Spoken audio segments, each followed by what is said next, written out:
안녕하세요. 유레카 통계와 분석입니다. 이번 영상에서는 통계 분석에 사용되는 변수들의 형태에 대해 알아보겠습니다.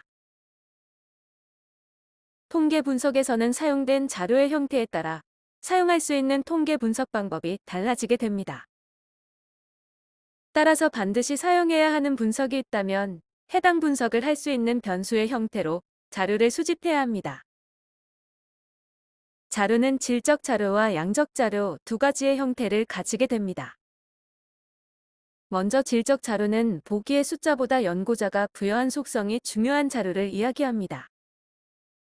예를 들어 성별이나 혈액형과 같은 자료를 질적 자료라고 합니다. 이러한 질적 자료는 보기의 순서가 바뀌어도 문제가 없습니다. 성별로 예를 들어보면 보통 설문조사에서 성별을 물어볼 때 보기 1번은 남자, 보기 2번을 여자로 두고 사용합니다. 하지만 순서를 바꿔 보기 1번을 여자, 보기 2번을 남자로 두고 응답을 받아도 결과에는 아무런 문제가 없습니다. 질적 자료는 보기의 숫자보다 부여된 속성이 중요한 자료이기 때문에 평균 점수를 사용하지 않습니다. 다시 한번 성별을 예로 들어서 1번에는 남자, 2번에는 여자의 문항에서 1번과 2번의 평균인 1.5는 성별에서 남자도 아니고 여자도 아닌 아무런 의미를 지니지 않습니다. 지금처럼 질적 변수의 특성은 덧셈, 뺄셈과 같은 사칙 연산을 사용할 수 없습니다. 대신 이런 질적 자료는 남자는 몇 명, 몇 퍼센트, 여자는 몇 명, 몇 퍼센트인지를 나타내는 빈도가 중요하게 생각됩니다.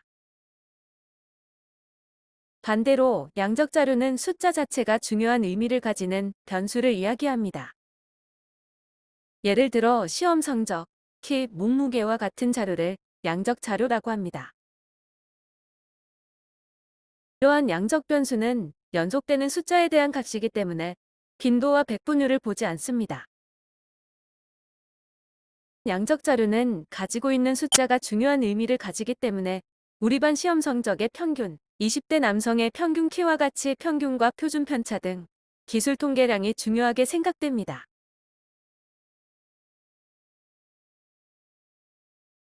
주로 3점, 5점, 7점의 형태로 사용되는 척도형 문항의 경우 양적 자료, 질적 자료로 모두 사용이 가능합니다.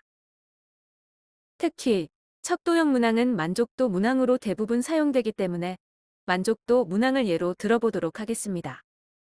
수학여행 만족도에 대해서 5점 척도를 사용하여 응답을 받았다고 예를 들어보겠습니다.